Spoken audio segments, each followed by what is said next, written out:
তাহলে সেক্ষেত্রে আপনি এবার ভোট কাস্টিং কত ধারণা করছেন? আমি ভোট কাস্টিং এবার 70%-এর বেশি ধারণা করছি। আওয়ামী লীগের অনেকেই ভোট দিতে যাবে। 70, মানে যেখানে আমি দেখলাম পররাষ্ট্র উপদেষ্টা বলেছেন 55, আমরা অনেক বিশেষজ্ঞরাই বলছেন যে নট মোর দেন 50+। আমি মনে করি না। যেমন ধরুন কোন আমাদের ইকুয়েশন থেকে আপনার 70% মনে হচ্ছে? আচ্ছা, আমার কাছে মনে হয় বাংলাদেশে তো এই ধরনের ভোটে, এতদিন পরে ভোটে তো যদি আওয়ামী লীগ থাকতো আমরা ইভেন 90%-এ চলে যেতে পারতাম। কারণ এর আগে আমাদের 80% কাস্টিং 87% ছিল 2008-এ। না, ওইটা নিয়ে প্রশ্ন আছে। তারপরে ধরলাম 80, ওটা হ্যাঁ ধরে নিলাম। এখন 20, এটা আমার হিসাব, 20% মানে 80% ভোটার ভোট কেন্দ্রে যাওয়ার কথা আছে। তো তারা কম যেত যদি জামাত বিএনপির ফাইটটা খুব দুর্বল হতো। জামাত বিএনপির ফাইট কিন্তু দুর্বল হবে, আমি আজকে আপনার এই শোতে বলে যাচ্ছি। কিন্তু একটা হাইপ তৈরি হয়েছে, ফাইটটা খুব টাফ হবে। যখন খুব টাফ ফাইট হবে মনে হয়, ধরুন বিএনপির অনেক ভোটার হয়তো যেত না। মানে এই যে হাইপটা তৈরি হয়েছে আপনি বলছেন, এই হাইপটা কি আসলে উদ্দেশ্যমূলক? উদ্দেশ্যমূলক। সেই উদ্দেশ্যমূলক যদি হয়ে থাকে সেটা কোন পক্ষ থেকে করা হচ্ছে? জামাত এবং করছে।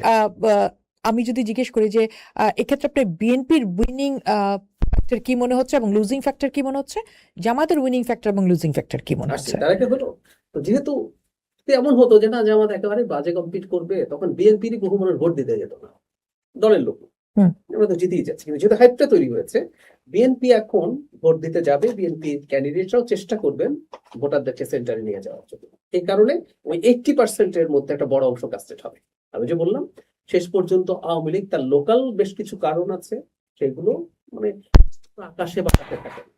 ক্যান্ডিডেট তার একজন কর্মীর আত্মীয় স্বজন আছে আওয়ামী লীগের, সে ধরেছে না তোমাকে এর পক্ষে, সেটা জামাত হোক বিএনপি হোক। আওয়ামী লীগের নেতৃত্ব, সেন্ট্রাল নেতৃত্ব বলছে যে তোমরা ভোট দিতে যাবে না, no vote, no vote, no vote, এগুলো বলছেন, কিন্তু এগুলো আসলে সবসময় কাজ করে না। লোকাল ফ্যাক্টর অনেক সময় ইম্পর্টেন্ট, সত্যি ইম্পর্টেন্ট। যেমন আমার পরিবার, আমার সাথে রিলেটিভ কেউ আছেন, আর তার একটা পরিবারে এতটা ভোট আছে আওয়ামী লীগেরই, আমি ধরলাম অধিকার নিয়ে ধরলাম না আমাকে এই ভোটটা দিতে হবে, সেটা বিএনপি হোক জামাত হোক, এরকম ভাবে আওয়ামী লীগ যাবে। আর ওই যে বললাম একটু আগে যে একটা প্রবণতা তৈরি হতে পারে জামাত ঠেকাও বা জামাতকে দুর্বল রাখো, সেটার কারণে আওয়ামী লীগেরা ভোট যেতে পারে। আমি মনে করি 70% ভোট কাস্টিং হওয়া খুব অস্বাভাবিক হবে না।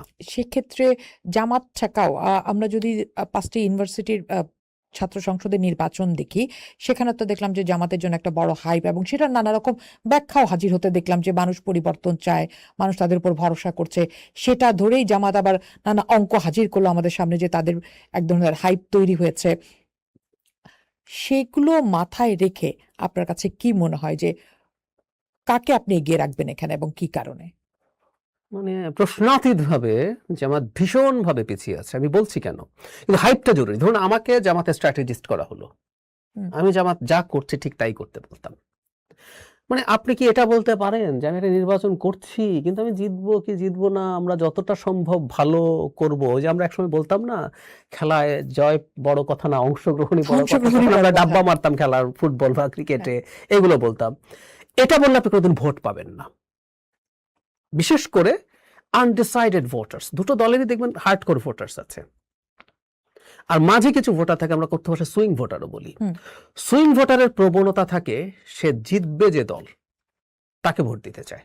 কারণ কি, এটাও অদ্ভুত ব্যাপার, এটা নিয়েও প্রচুর থিওরিটিক্যাল ডিবেট আলোচনা হয়েছে। সেটা হলো আমরা না এমপিদেরকে লোকাল গভর্নমেন্টের প্রধানের মতো দেখি, মানে উপজেলা চেয়ারম্যান, মেয়র, রাস্তা ঠিক ব্রিজ বানাবেন। তো তাই যদি হয় তাহলে যিনি জেতা দলের এমপি তিনি এইসব প্রজেক্ট বেশি আনতে পারবেন, সুতরাং ভোট তাকেই দেওয়া হবে। তো জামাত জিতবই হাইপটা যদি তৈরি করতে না পারে, মানুষ যদি সুইং ভোটাররা তাকে ভোট দেবে না। সো এই হাইপটা তাকে তৈরি করতেই হয়েছে।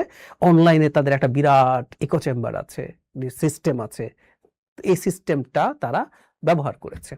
তাহলে যে বিভিন্ন জরিপ, সেই জরিপগুলোর যে বিশ্লেষণ, সেটাকে আপনি কিভাবে মূল্যায়ন করেন? আমি জরিপকে একেবারেই পাত্তা দেই না। সেটা নিয়ে আমার একটা যুক্তি হচ্ছে এরকম, আমি দর্শকদেরকে বলি, প্রায় বলছি, ভারতের 2024 সালের ইলেকশনের জরিপের একটা পেজ আছে উইকিপিডিয়ায়। নির্বাচনের আগে 23-24টা জরিপ হয়েছে, মানে কংগ্রেসের নেতৃত্বাধীন ইন্ডিয়া জোট 234 সিট পেয়েছে।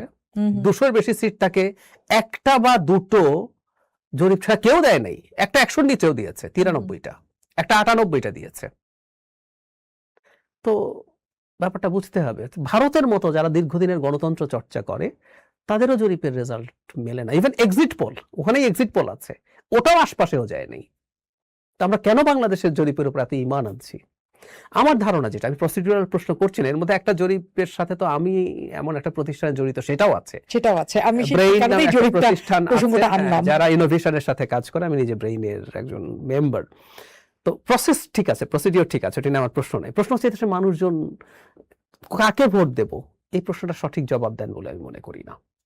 আমি ভুলে প্রমাণিত হতে পারি, কারণ এবারে আমরা দেখব জরিপের সাথে আসল ফলাফল কি হবে। তবে ব্রেইনেরই কথা বলছি, যেখানে তাদেরকে নেক টু নেক দেখাচ্ছিল, সেটারই সর্বশেষ যে জরিপ, সেটা দুটোর মধ্যে হিউজ ডিফারেন্স দেখিয়েছে, 21%-এর মতো। লাস্ট এর আগেরটা তারা 10%-এর মতো ছিল। দেখিয়েছিল। জি। সেক্ষেত্রে আমরা যদি একটু পরিবেশের জায়গায় আসি, যে মানুষ তো ভোট কেন্দ্রে, আপনি বলছেন 70% মানুষ যাবে, তাহলে এই যে সহিংসতার একটা আশঙ্কা করা হচ্ছে, বা নির্বাচনের দিনে নির্বাচন নাও হতে পারে, নির্বাচন হবে কিনা না সেটারও শঙ্কা দেখা যাচ্ছে, এবং সেটারও নানা রকম ইঞ্জিনিয়ারিং খবর পাচ্ছি আমরা, নানা ঘটনাও দেখছি ঘটছে যাতে নির্বাচন বানচাল হয় এরকম।